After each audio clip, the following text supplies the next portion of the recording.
David Allen Hall Productions.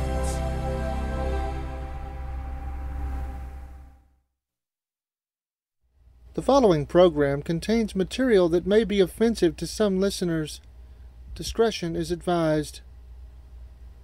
No place like home. It was the winter of 1983 that my life changed forever. Only 2 weeks before, my second novel in a row had hit the bestseller list. But despite happy times, my marriage of 6 years was marred by tragedy. One late night, I was driving from New Bloomfield up to our home in New York State. The weather was awful. I'd been signing autographs all day in this decrepit little bookstore, and my back ached. I'd popped some pills before I started the drive, and I guess I dozed at the wheel on the way home.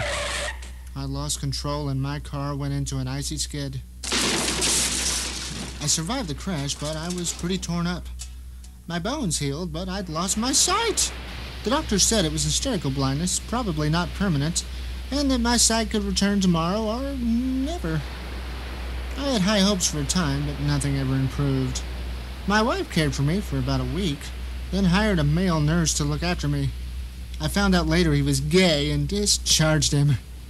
I eventually learned to care for myself. I got a seeing eye dog and mastered Braille, but something wasn't right with my wife. I'd been suspicious of her for some time, and then one day, I heard hard evidence.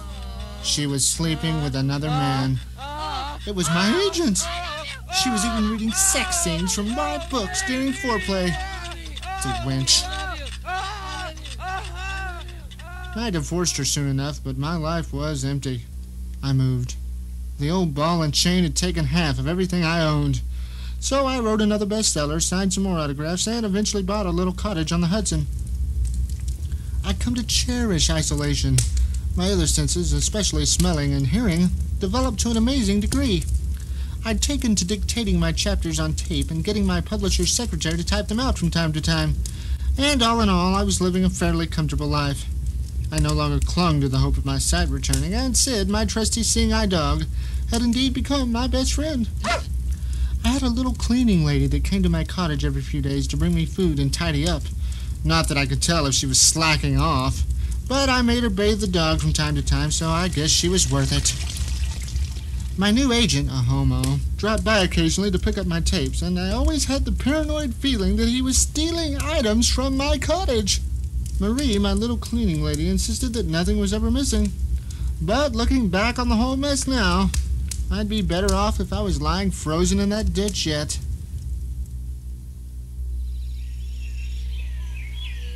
The nightmare all started one fine November morning. The weather had been getting progressively colder in recent days, and I knew that snow was just around the corner. I always enjoyed sitting in the back garden, feeling the warm sun on my face while the cool breeze tickled my skin. I loved to savor the honeysuckle and daydream about the day I might see again. I also enjoyed this daydream about a beautiful woman seducing me, and being totally blind, of course I was helpless. Oh, what a dream that was. But on this morning I woke alone in my bedroom as the sunlight peeked through my window and turned my senses pink. About that time it started raining. Oh well, I could still go outside and sit under my little canopy and smell the freshly cut grass. I called for Sid, my seeing eye dog, but he never came. I called and called. Nothing. He was probably outside having a bowel movement. To hell with him! I could find my way to my garden myself. Wearing my pajamas, I confidently clicked my little cane through the hallway and into the kitchen. I reached for the doorknob and turned it. The door seemed locked. I tried it again. The door was locked. I fumbled with the bolt, but it seemed open. I tried the door a third time. It was locked solid, apparently from the outside. Confused, I blindly searched for a table coaster, something I could slide between the door frame. I knocked over a mug of beer to get it, and the glass shattered on the floor. Damn that cleaning lady! She was slacking off. I worked the thin cardboard between the door frame. Nothing. I couldn't understand why the door wouldn't open. And then I slid the coaster down a few inches and felt it hit a deadbolt. I searched in vain for the release latch that should have been on the outside of the door. Nothing. That deadbolt had never been there before. I sniffed and an aroma teased my nose. Smelled like sawdust. This deadbolt had been installed recently, and apparently could only be unlocked from the outside. I was locked in. Who could have done this? I banged the door out of spite and bruised my knuckles. Oh. Still barefoot, I walked toward the living room, but stepped on a piece of that broken glass and sliced the bottom of my foot. Oh! Damn that cleaning lady. This was her fault, and I would dock her a week's pay. I limped into the bathroom and fumbled for the medicine cabinet. Luckily, all my little bottles were fixed with Braille labels, but it was still a pain trying to smear monkey blood on my cut.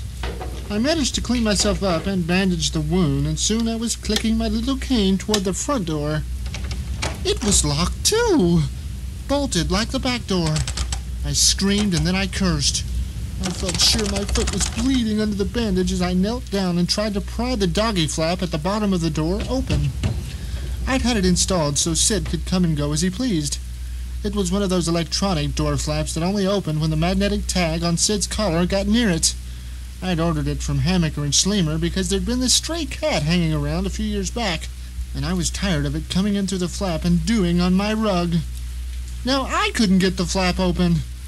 It felt like it had been reinforced on the outside by a metal sheet. Damn! Oh well, no need to get worked up about this. I'd just call Philip, my new agent. He'd come over and get me out. I staggered into my easy chair and plopped down with a sigh. I could feel my heart thumping in my foot wound as I reached my hand over to where I knew the telephone would be. I had little Braille markings inscribed on each of the buttons, so there'd be no problem calling out. The phone wasn't there. Only empty air. I swept the general vicinity with my arms. Nothing. Had the phone fallen off? I got down on my knees and began scraping around on the carpet, pawing for the phone. But this was too degrading to last for long. I ran my hand along the bottom of the wall until I contacted the phone jack. It was still there, but there was no cord running from it. The little receptacle was empty. My cordless. Of course! It was still in my bedroom. My foot hurt too much to try and stand, and I'd lost my bearings as to where my cane was, so I just crawled to my bedroom. I hate hardwood floors. I got to the safety of my soft waterbed, but my cordless was nowhere to be found. Not even the base, which had been on my nightstand since I'd first moved in almost 3 years ago. Somebody had taken my phones. What was going on? The windows. Maybe I could get out of one of the windows. But as soon as the thought crossed my mind, I realized it was hopeless.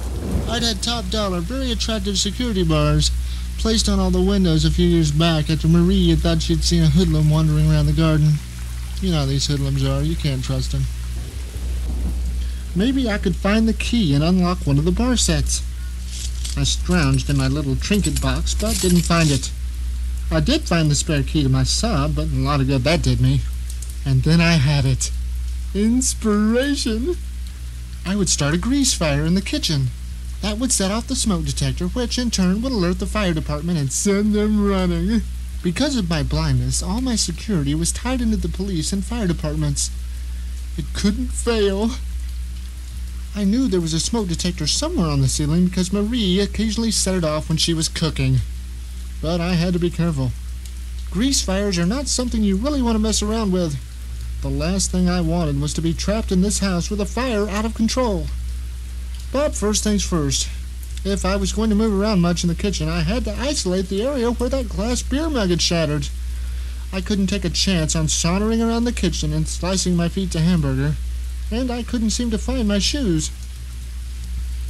After an hour of searching, I finally snared a blanket from the bedroom and then crawled back into the kitchen on my hands and knees.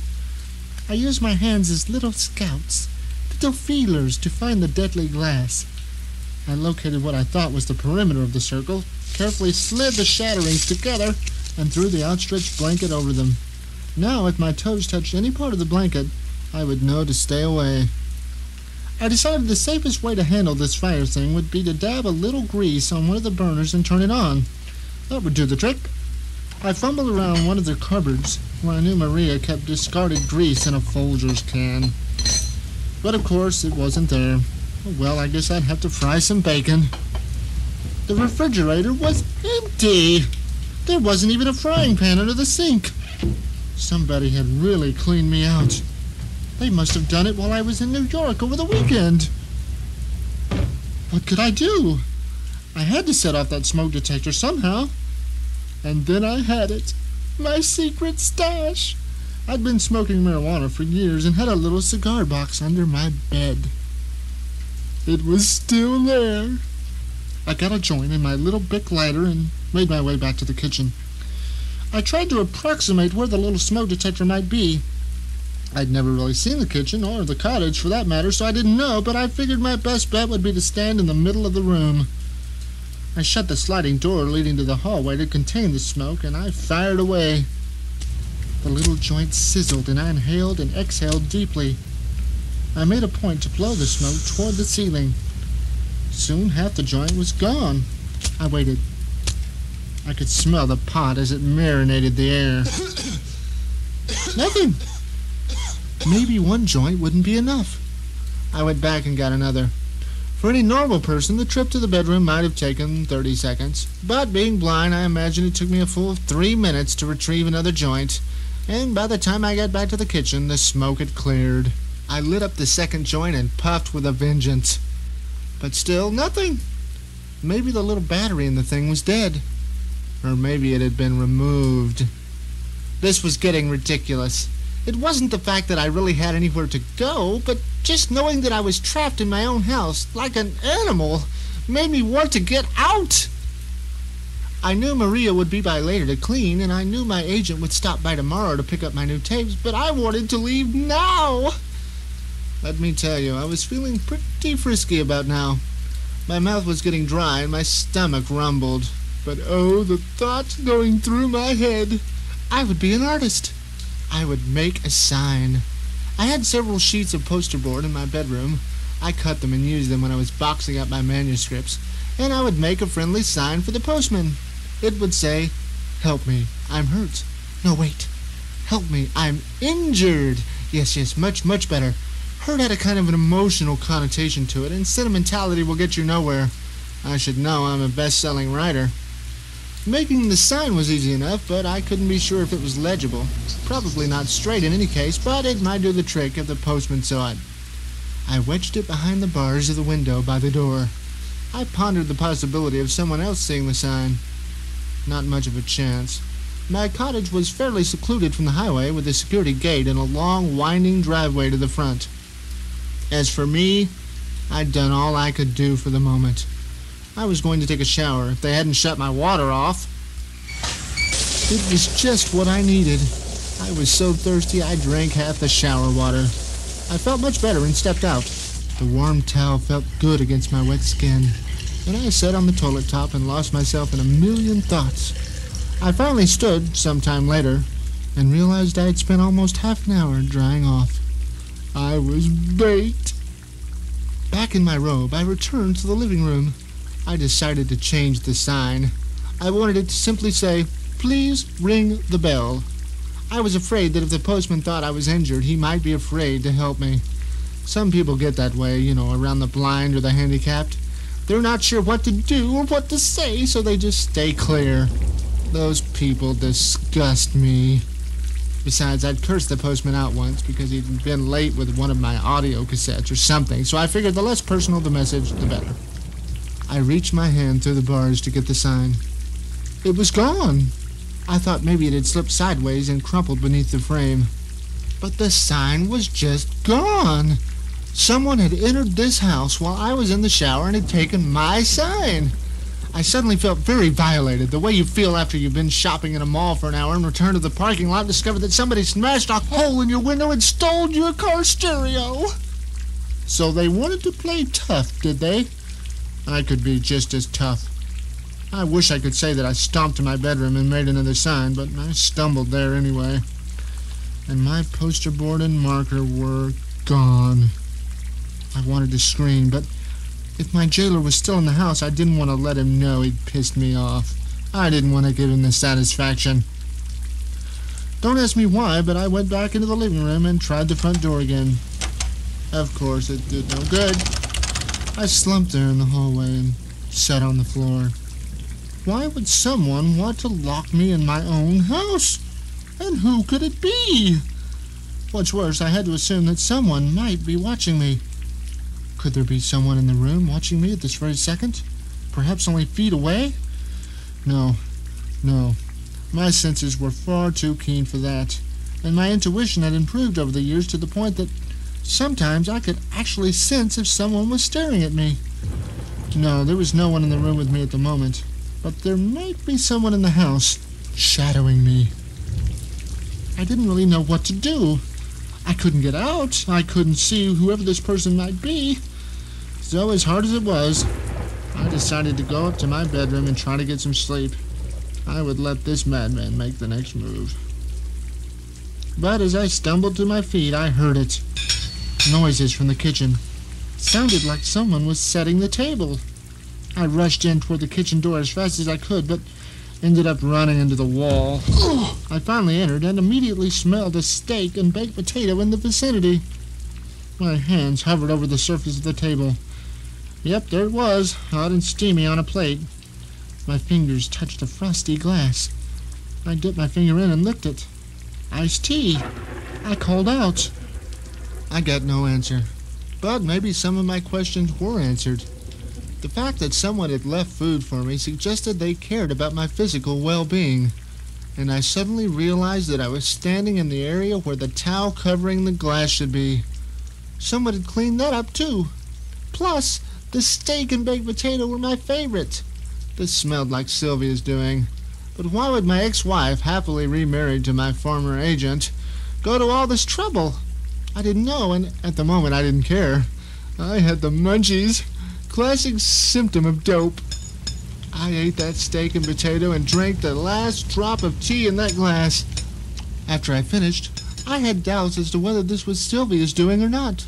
She'd always prepared my steak a little rarer than that, and had always sprinkled my potato with bacon bits.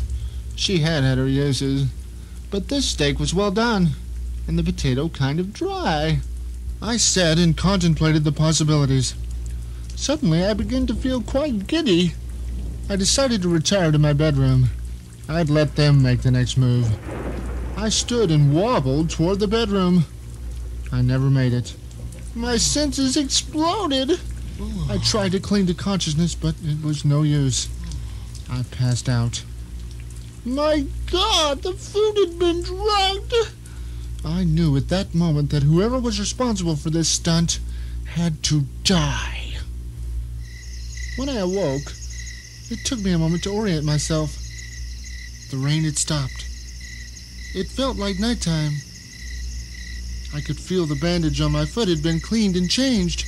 I felt the gentle breeze of my bedroom ceiling fan wisping over my naked body. And then I realized my predicament. I was tied, spread-eagled on my bed, totally naked. And then I realized something else. There was someone in the room with me. I could hear gentle breathing. It was a female. My astute senses told me that it was neither Marie nor my ex-wife Sylvia. It was someone else. Who was she? And what was she going to do to me? God, I hate being blind. It will be difficult for me to describe accurately the feelings and sensations I experienced over the next few hours. Unless you are blind, or have spent some portion of your life in blindness, it will be hard to relate, because you always had the visual perception adding dimension to the images and sensations of life around you. But not the case with me. Over 3 years ago, an automobile accident had left me blind. Now I found myself a prisoner in my own home. I was tied naked on my bed, totally helpless while some unknown female prowled around the room near me. I kept waiting for her to speak, but all I heard was the occasional rustle of cloth and the gentle padding of footsteps on the hardwood floor. Persistently, I kept asking for the intruder to identify herself, claiming that if she did, and she let me go and unlocked all the doors, I wouldn't press charges. It was a lie. Even though I was blind, if freed, I would find some way to plot vengeance on this relentless vixen. Perhaps I would torture her, or maybe just have her legs broken. I didn't know, but this was humiliating. My ex-wife used to tie me up. She always got her jollies dominating me. but I knew this wasn't her. The rope this woman had used on my wrists and ankles was really soft, like the kind you use to lace curtains or garnish drapes. But God, it was strong! I pleaded again for her to let me go. I thought I heard a snicker. Then I felt her presence off to the left. She tightened the rope around my wrist, all the while whistling this melody I couldn't quite place. I felt gentle puffs of warm air from her nostrils against the hair on my arm. Goosebumps exploded on my skin. I detected slight pressure in my genitals. I struggled not to get aroused. The last thing I wanted to do was let her know she was getting to me. So I started thinking about the most non-sexual thing I could. Homosexuals. Almost disgust me. So I thought about my agent. He's gay. He speaks with that homo drawl, you know the one I mean. I've always wondered if that's something gays acquire from their friends or something they're born with. Anyway, I pictured my agent sitting in the room. Although I'd never seen him, I had a fairly good idea of what he might look like, and there he was, in my mind's eye, getting up and going into the bathroom to wash his hands. He had this peculiar habit of washing his hands constantly, and it made me uneasy. Anyway, I thought of him whimpering about his boyfriend, and any idea my organs had of being aroused by the mystery of this woman instantly died. I felt like I had won the first of many battles which lay in front of me. For a moment, there was silence in the room. After that, I think she left for a while. I called out to her, but got no answer. After a bit, I heard her return whistling that infernal tune again. Oh, I convulsed as something chilly dripped on my thighs. Could the roof be leaking from the earlier rainstorm? Oh, now I felt something incredibly cold sliding down my stomach. God, it was an ice cube. This woman was running an ice cube down my chest. Jesus! A few of my innocent chest hairs grafted to the ice, but she kept right on moving it, plucking them from my skin. I pleaded with her to stop. After a few more strokes, she stopped. Remember that sensation. Her voice. I tried to place her voice. Had I heard it before? I waited for her to speak again, but she said nothing. She seemed to be rustling around with some things she had in a box. I replayed her two words over and over in my head. I felt her sit on the bed to the right of me. Something brushed against my earlobe. Sounded like she was dispensing tape from a roll or something. I tried to move my head away, but she kept the roll right next to my ear. Now she was tearing long strips off. The roll crackled in protest, and the tape was deafening in my ear. Stop it, I said. Quit stripping that tape in my ear. She stopped. Remember the texture of that sound. It's your second clue. My second clue? Clue to what? Now I heard her opening a bottle, and suddenly the smell of vinegar erupted in my nostrils. God, vinegar! I screamed, and the smell rescinded. Remember that aroma. This woman was insane. I was about to tell her so when... Marie, my little cleaning lady. But if my guess at the time of day was right, it was awfully late for her to be here. If it was her, then why hadn't she let herself in with a key? The deadbolt might have stopped her, or maybe it was someone else, but whoever it was, I was saved. I began wailing at the top of my lungs. I roared like a lion. Then the woman stuck what felt like a pair of unlaundered socks in my mouth and sealed the wad with several strips of that tape she'd been tearing off.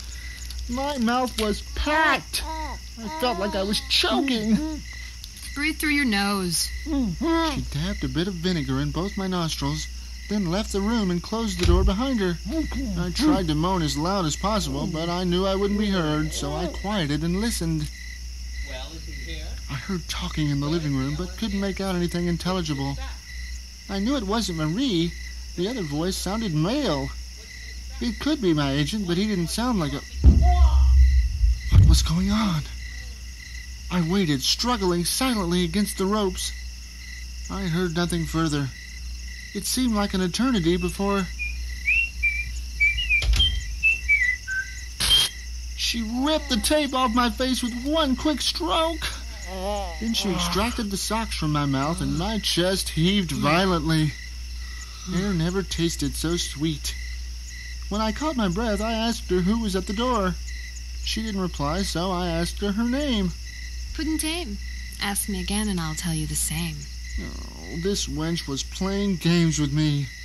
Who was at the door? I asked.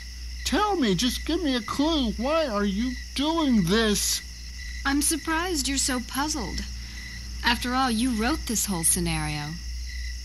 Suddenly, I thought I understood what she meant by that remark. My first bestseller had been about this man that scientifically conditioned the woman of his dreams to fall in love with him. He'd conditioned her much like Pavlov had trained his pooch, except in this case he reinforced touching behaviors, verbal compliments, and close physical contact.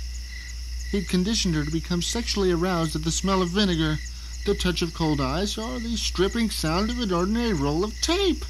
The first editor that had bounced the novel said in his coverage that it was degrading to women. Jesus. Was this woman some sort of feminist? Trying to teach me a lesson? Before I could suggest the possibility, she said, Be a good boy and don't go anywhere. I'll be back soon, and then the fun begins. In the meantime, don't forget the clues. The clock is ticking. They could save your life. Bye.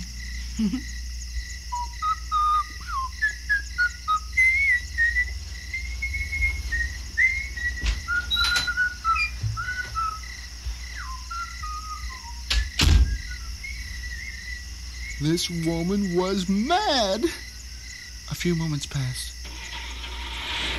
She was taking my BMW. She must have found that spare key. Oh. I was alone in the house. I realized that now was my chance. I didn't know how long she would be gone, but I knew I had to act fast. If this scenario remained true to my novel, I would end up sliced into 5 pieces and packed in white wrapping paper in my own meat freezer. God, did I have a meat freezer? I didn't know, and I wasn't going to wait to find out. I began rocking in bed, straining with all my might against the ropes. I knew I couldn't snap them, but maybe I could weaken the bedpost on the right side. It was the weaker of the two. I rocked back and forth and finally rolled to my side as far as I could. I felt the bedpost giving. I yanked and yanked and yanked. Yes. It was cracking. I pulled with all my might. I found new strength as I felt the wood slowly yielding to my relentless pressure. A little more. A little more. Almost. Yes. With a snap, the bedpost broke in two and the finial toppled and hit me on the head. A small price to pay for freedom. I knew all the doors were probably still locked, but there was nothing to stop me from sitting up, untying my other hand and feet, and getting the hell out of there. I stood, overcame a brief stint of dizziness, and hurried toward the bedroom door. My left foot throbbed with pain when I put weight on it. I stepped out into the hallway and stopped. I needed a plan. Perhaps I could hide by the door and jump her when she came back. Maybe get lucky and knock her unconscious. But I couldn't see! It would be the wildest stroke of luck if I landed a blow that did any good. No, I needed a weapon. And then I had it. Mace. There was a little bottle of mace tucked away in the kitchen pantry somewhere. Marie had purchased it for me when I'd first hired her, claiming that it had an adjustable sprayer nozzle with a wide fan and it might come in handy someday if anybody ever tried to jump me when I was taking my evening walks with Sid. I thought the idea was ridiculous at the time, but now I wondered how wide a range it had. Maybe I could get a lucky squirt in the woman's face, and while she recoiled, strike a deadly blow in the confusion, or at least make a run out the door before she had a chance to relock the bolt. But I knew my minutes were numbered. I had to get that mace and get into position. I moved through the house with all the stealth of a blind cat, using my instincts to guide me, to deliver me safely to the kitchen. I finally made it, but as I entered the pantry, my feet bumped into something furry. The unexpected obstacle stole the breath from my lungs, and I actually screamed in terror. The furry thing didn't move. Cautiously, I reached down and touched it. It was Sid, my seeing eye dog. Was he asleep? I tried to prod him awake. He didn't move, and his cold fur sent goosebumps careening down my spine. Sid was dead. This woman had killed my dog. I knew it was Sid because I felt the special collar he had on. It was designed to electronically open the doggy flap whenever he got near it.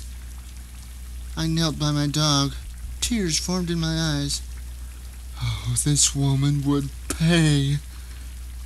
I stroked his lifeless muzzle. He'd been a good dog. He was the only friend I'd had in the world. The only one that wasn't against me. And now this bitch had killed him. But I would find that Mace, attack her, tie her up, and then torture her to death. And I would be within the law. After all, she was an unwanted intruder in my house, and by the very laws of the land, I could kill her to protect my home. I remembered something that my father, rest his soul, had told me on my 18th birthday. He'd said rather bluntly, "If you ever kill anyone, be sure to drag them inside your house." Well, Dad, I was going to kill her. I stood and began ransacking all the canned goods and bottles in the pantry. Unfortunately, none of these items were marked with Braille because Marie always took care of matters in the kitchen. But I knew what to feel for. The mace was in a little bottle in a leather case with a snap that fastened to my belt. I felt item after item. I sprayed several tiny bottles and tested their aroma. Nothing. Damn it, if I could only see for 10 seconds, I could find it. But it was no use. I can't begin to describe the helpless feeling you sometimes get when you're blind. Suffice it to say, that feeling rose up in me while I stood next to my dead dog and tried to find that little bottle of mace. The thought that it could be inches from my fingertips stabbed me like a knife. And then I had it. Plan B. If I couldn't attack her with mace, maybe I could get away before she came back. I knelt down beside Sid and located the little collar around his neck. The magnetic sensor that opened the electronic door flap was still there. I pulled it off. It had been a part of Sid for so long that it almost felt sacrilegious to take it away from him. I made my way to the front door and got on my knees by the doggy flap. I waved Sid's collar in the vicinity. The doggy flap slid open. I tried to put my hand through. It was blocked by an aluminum sheet that had apparently been riveted to the outside. I tried to force it back, but didn't have the strength.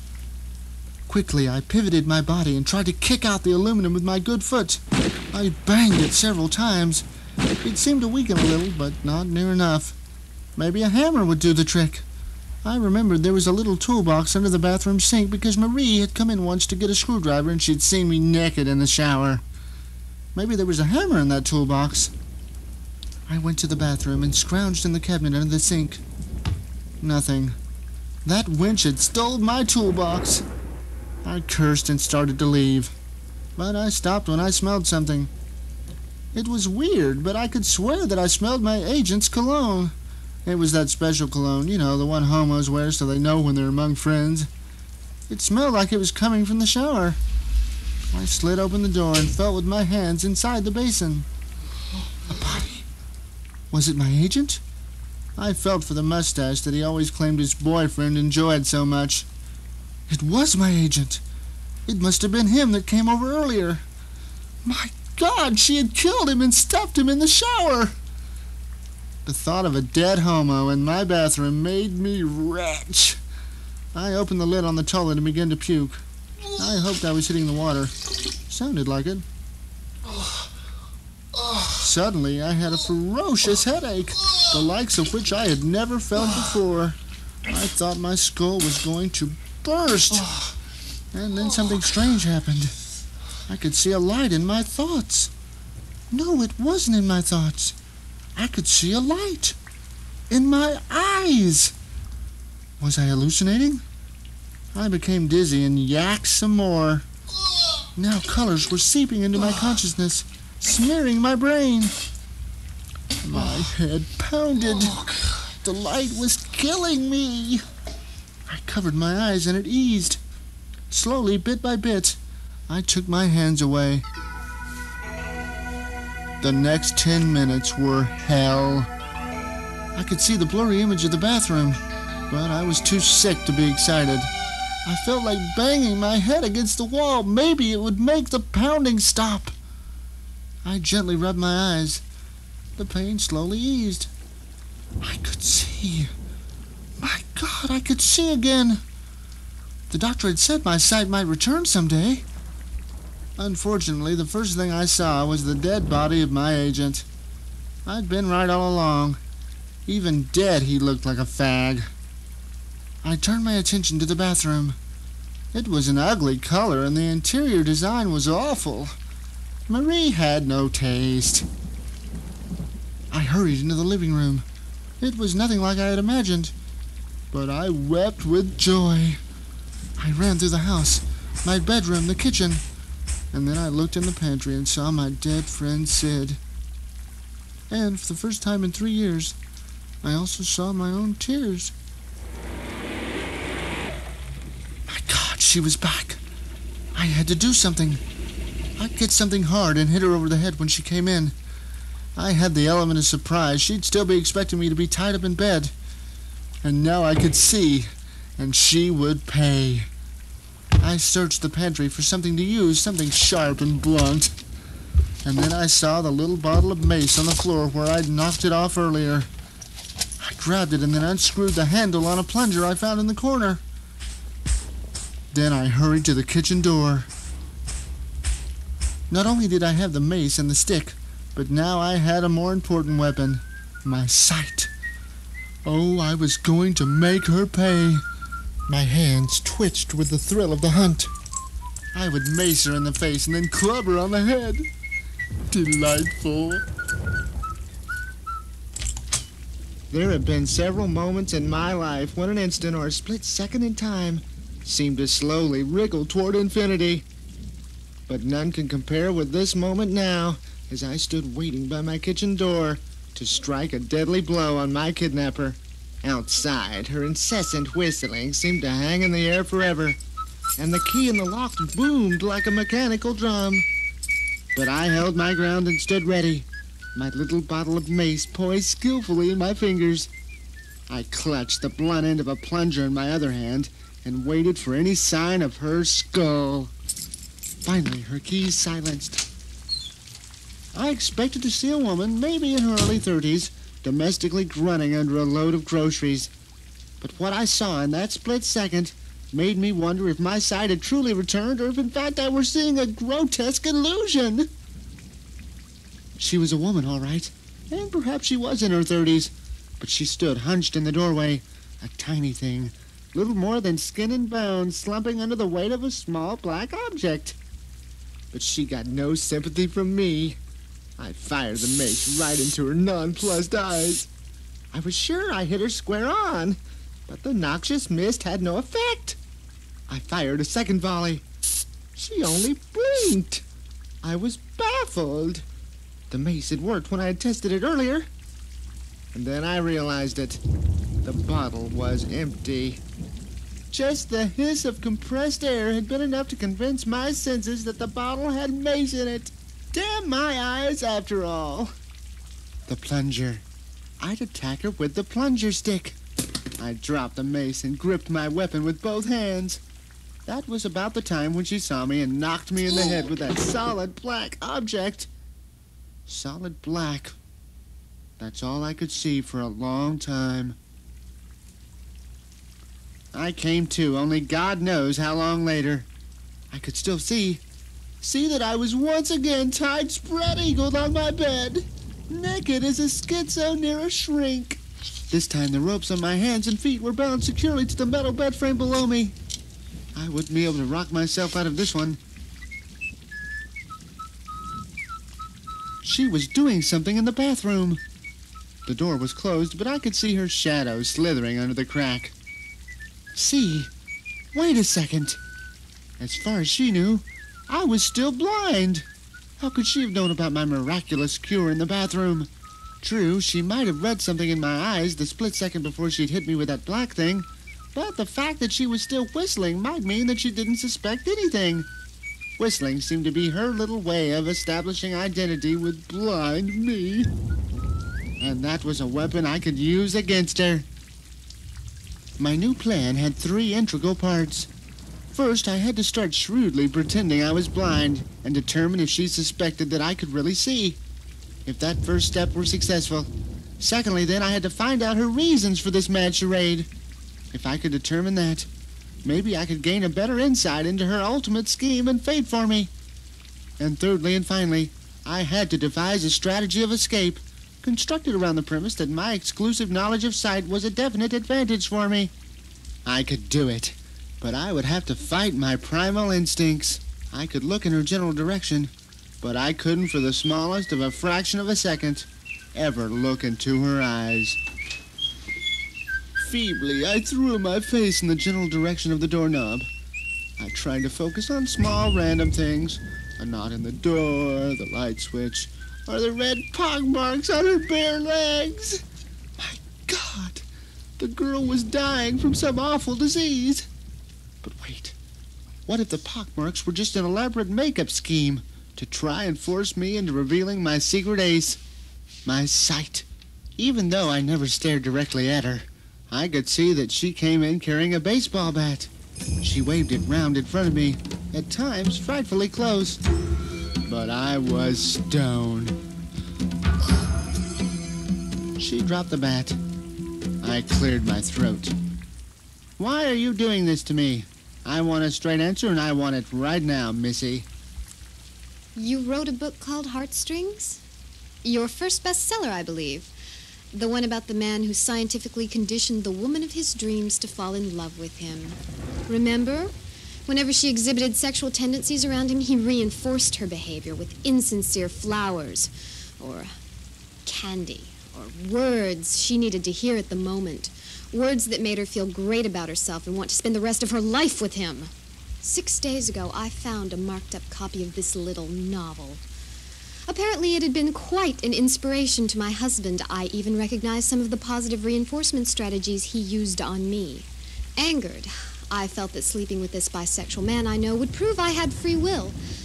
But it proved nothing except that AIDS is communicable. 2 days later, my loving husband threw me over for your ex-wife. Apparently, she divorced your former agent. You can't blame me for random events. That's the point of this whole charade, little man.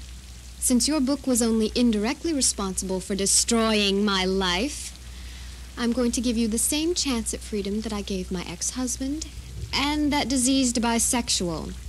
I hope you have more success than they did. Tuesday, 11:51 p.m. Hear that? I rigged a talking alarm clock into the intercom system just for you. When it reaches 12, a bomb will explode somewhere in this house. I don't believe you have a bomb. Please. Oh, please believe me. I have nothing to fear from the authorities. I'm going to die soon anyway. If you're intelligent enough to find the bomb, the deactivation switch is shaped like a triangle. And if you don't press the wrong button, you'll find a house key taped underneath. I must be going now. From the corner of my eye, I saw her pull something out of her pocket and put it next to my ear. She cut me loose.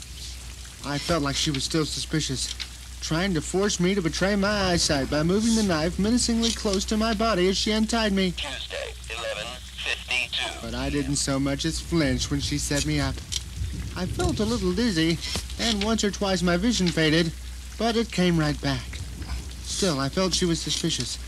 So when I stood, I awkwardly knocked the vase off the nightstand.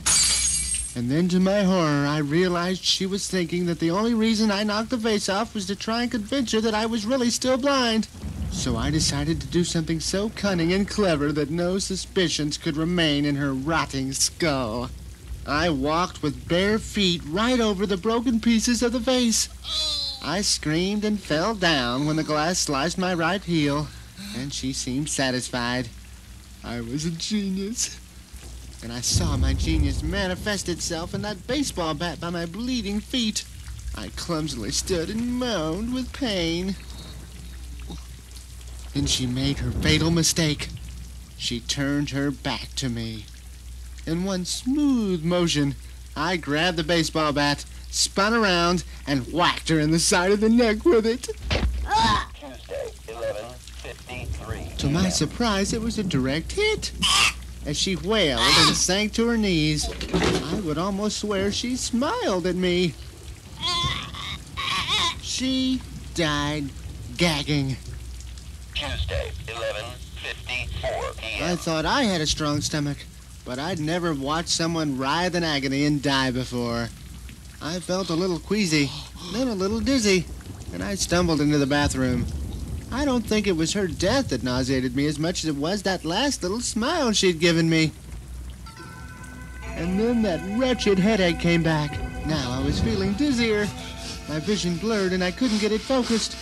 I could make out the walls, but the door was just a huge dark glob with no definition. Tuesday, 11:55 p.m. I had to find that bomb, and I had to do it before I lost my sight completely.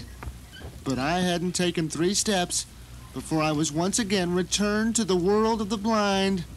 In a way, it was almost soothing. Tuesday, 11:56 p.m. 4 minutes left. She'd said something about clues. I had to think. What were they? Ice, tape, and vinegar. She said they were all clues that might save my life. The first one had been ice. The refrigerator. Of course, ice in the refrigerator.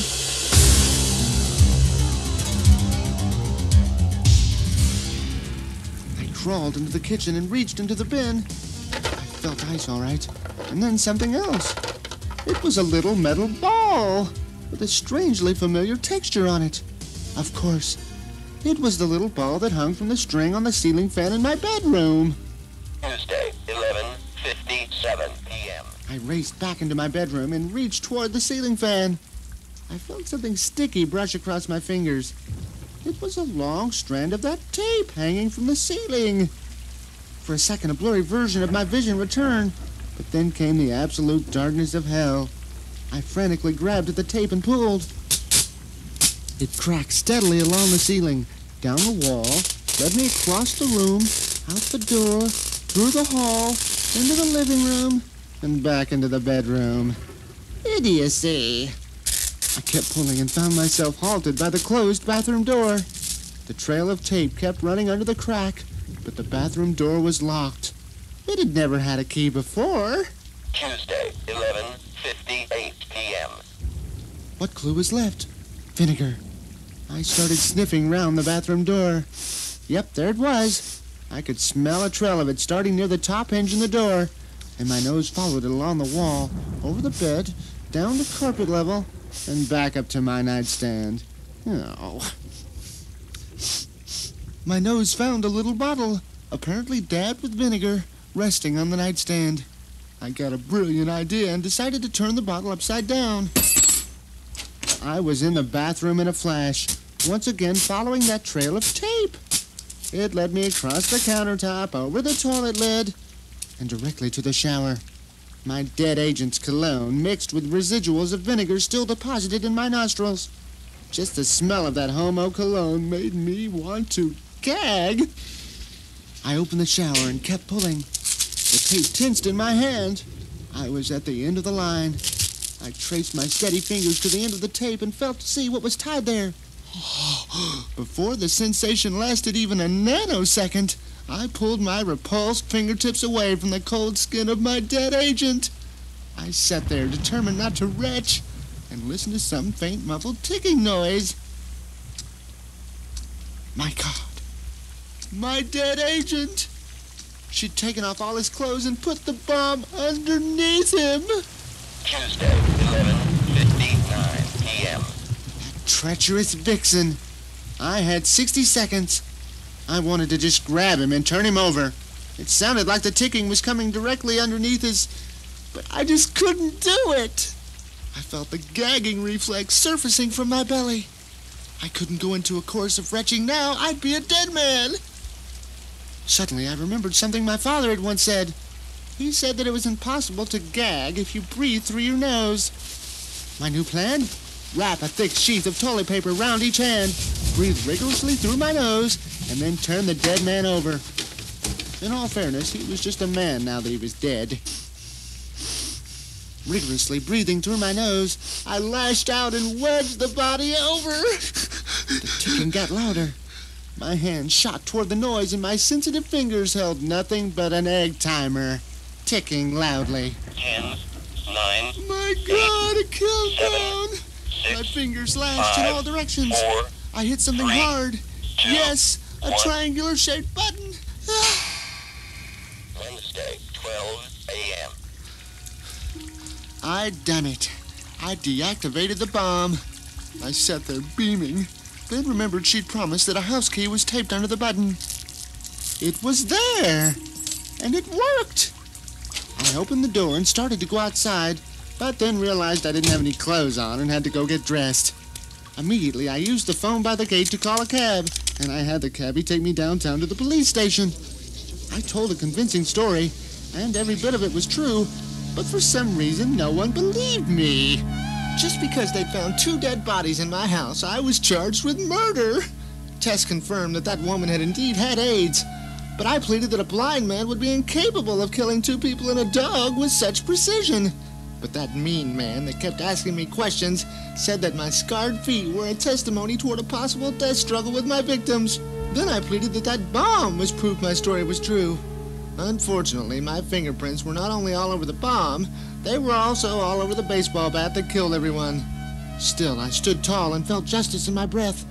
I killed the woman in self-defense. It was clear as a bell. But I never had a chance. Half the jury was gay. Guilty on all counts, and because they claimed I murdered 2 people instead of just 1, I was sentenced to death by lethal injection. When that gay read the verdict, all I could see in my blindness was the final smile of that witch woman as she crumpled to the carpet under my baseball bat. So here I am, sitting in my jail cell on my last evening, talking into this little tape recorder.